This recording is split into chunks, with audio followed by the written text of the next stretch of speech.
In this video, I'd like to discuss some ways in which you can build a meaningful guitar collection.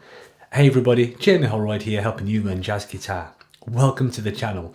In this video, I'd like to go through some ways in which you can build up a guitar collection. Now, this doesn't really mean that you're going to keep on building a numerous amounts of guitars just for the sake of a collection. What I'm really trying to convey here is how you can have practical gear that you both use and gear that inspires you, rather than say buying 5 or 6 guitars and thinking actually I don't need these. This is basically some lessons that I've learned from my own perspective and through talking to friends that are also professional guitar players. Throughout my experience of working with different guitar players and even teaching students, I've noticed that there tends to be 2 types of jazz guitar players. The first type is that they do not care any less about gear. They are not into fancy guitars, fancy amps. They just have one guitar, one amp, and to be honest, they're often really good students because in the beginning, gear can be a little bit of a distraction. So, but even then, there's some professional guitar players that are like that. Famously, someone like Jim Mullen uses an Aria jazz guitar, which is, by financial standards, it's considered an entry-level instrument, but obviously if you listen to Jim Mullen play, then he's a top player. And also Dave Cliff, who's another British jazz guitar player, he used to use Bullet Strats in the 80s and sometimes a Takamine acoustic, neither of which is super high-end guitars, but equally in the hands of a great player they can sound fantastic. So that's the first type of category. And then the other type of category is those that are into guitars. They like to build guitars, trade, and I suppose I'm more in that category than the first one, but I think there's always something to learn from the first one. So yeah, as I said, building a collection doesn't mean you have to necessarily be Joe Bonamassa. It just means having guitars that inspire you, that are practical to take out on gigs. So here is a few tips that I found that help me build a meaningful guitar collection. So the first type of guitar that I think everybody needs in their collection is a workhorse guitar. So what I mean by a workhorse guitar is basically something that inspires you, that you're not too precious about taking to a gig, taking to a jam session, picking up and using all the time, not having to put the guitar in its case. Something that's practical if you're playing a busy restaurant or a busy pub as a gigging musician, something that you can take in one of those scenarios and not worry about it getting knocked over or dinged up. A workhorse guitar can be electric, acoustic, or an archtop, or a combination of a few of those different models. For me, I would say it's the Telly. The Telecaster, my Robe One Telly, is something that I'm not too precious about. It's a relic, it's not tremendously expensive. So it's something that I can use, play and practice, and it's a workhorse. I use that all the time for gigging, teaching, all kinds of things. Another workhorse guitar which I like to use is my Yamaha AE1200. If you watch this channel regularly, you'll have seen that guitar for sure. And that's a guitar that, that's got a few dings on it. It's not in mint condition and it has a fantastic sound. It plays great. I had it refretted a couple of years ago, so it's got lots of life in and it plays fantastic. It's been set up by a fantastic local luthier. So for me, that's a guitar that I can just take out, play, and it's definitely a workhorse guitar. Moving on from a workhorse guitar, the thing that most of us need is a workhorse guitar amp. If you're playing electric guitar, then you need an amp that is going to be reliable, it's going to be loud enough, it's going to be light enough if you have to do any walking with it. So that is something that you might also want to add to your collection. So obviously this is very dependent upon your playing situation and your playing style.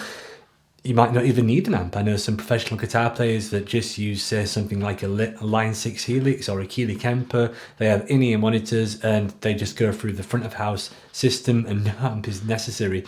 But jazz guitar players tend to like using amps for the most part. So I think it's a good idea to have an amp that is, light enough to take out to a gig. So for me, a workhorse amp that I like to use is my Roland Cube. I have a Polytone Mega Brute that I also like to use. I sometimes use the Mini Brute, which you can see behind me. However, that is a lot heavier and not necessarily that much louder than some of my other amps. So I like things that I can, take out and not worry about them. So if I had a bigger amp or a heavier amp, that for me would fall into this next category, which I'm going to move on to now. The next category is gear that's good for recording or home use. Now, any of the gear that I've talked about could potentially fall under this category as well, especially when you think about recording. But generally speaking, most of us don't want to take expensive gear for, let's face it, quite low paying gigs. And especially if you're playing in crowded or busy places, or if you have to take public transport to a gig, you don't really want to be lugging around a Twin, an L5, a music stand. It's not really desirable. So there is certain gear that I think some players like to just use for recording or to inspire them if they're playing or practicing at home.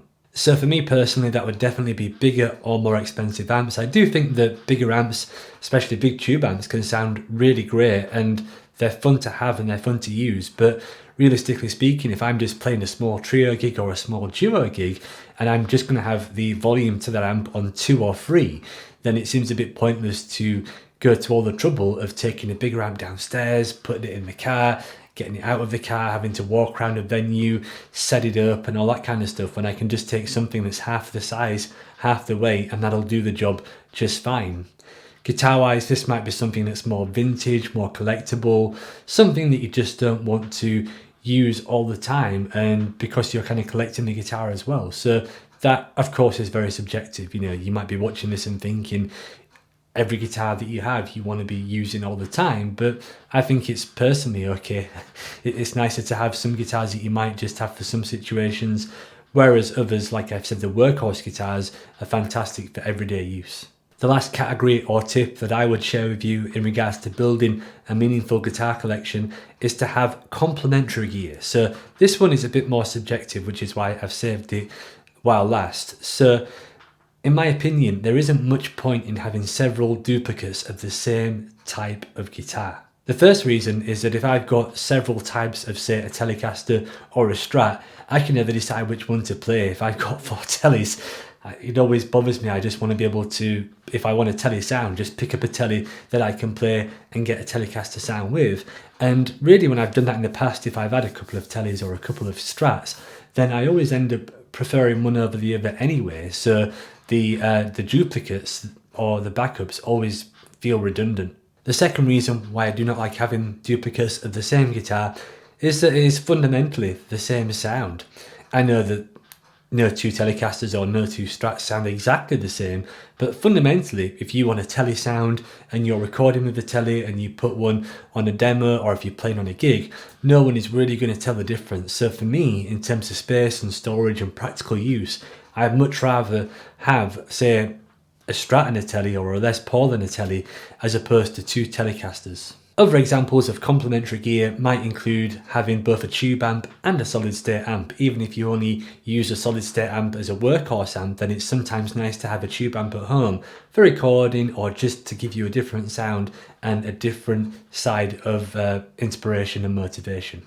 So I hope these tips help you out if you're looking at buying and getting into guitars, or you just maybe wanting to thin out the herd. This is one way in which I like to think about the gear that I have, and it helps me refine and really feel like what I feel is necessary to keep in my collection at any one time.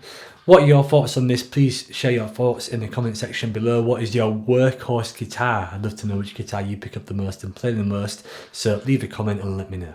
Thanks for watching.